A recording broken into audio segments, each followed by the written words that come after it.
ઘરે બનાવેલા પરફેક્ટ મસાલાના માપ સાથે જો આ રીતે ટેસ્ટી ગોળ કેરીનું અથાણું બનાવ્યું તો આખા વર્ષ દરમિયાન ના બગડશે ના કાળું પડશે અને સ્વાદ પણ એકદમ તાજો જ રહેશે. તો એની માટે 1 કિલો રાજાપુરીને છોલીને આ રીતે નાના પીસમાં કાપી લઈશું અને આમાં 2 ચમચી મીઠું અને 1 ચમચી હળદર નાખી સારી રીતે હલાવીને મિક્સ કરી લઈશું. હવે 150 ગ્રામ જેટલી ખારેક લઈશું. ખારેક ના નાખવી હોય તો તમે આને સ્કીપ પણ કરી શકો છો. ખારેકમાં પાણી, હળદર, મીઠું નાખી હલાવી 24 કલાક માટે કેરી અને ખારેકને રહેવા દઈશું.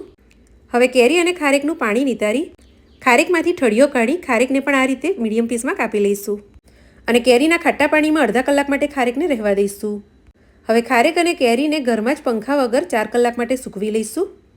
હવે મસાલો બનાવવા માટે એક બાઉલમાં 1 કપ રાઈના કુરિયા, 1/4 કપ મેથીના કુરિયા, 1/4 કપ ધાણાના કુરિયા, 1/2 ચમચી હિંગ, 1/2 ચમચી મીઠું, 1 ચમચી વરિયાળી નાખીશું.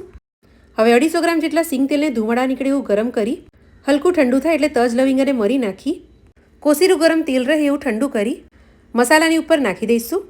હવે અડધો કપ રેશમ પટ્ટી મરચું, 1/4 કપ કાશ્મીરી મરચું નાખીશું અને સુકાયેલા ખારેક અને કેરીના કટકા નાખીશું. હવે 500 ગ્રામ કોલ્હાપુરી ગોળને આપણે ઝીણો સમારીને નાખીશું અને હાથથી જ આને સારી રીતે મિક્સ કરી લઈશું અને અથાણાને ઢાંકીને 2 દિવસ માટે રહેવા દઈશું અને વચ્ચે વચ્ચે આપણે હલાવતા પણ રહીશું. તો 2 દિવસ પછી સરસ તમારું અથાણું આ રીતે લચકા પડતું થઈ જશે, જેને તમે આખા વર્ષ માટે સ્ટોર કરી શકશો. રેસીપી ગમે તો પેજને જરૂરથી ફોલો કરી લેજો. ત્યાં સુધી આવજો.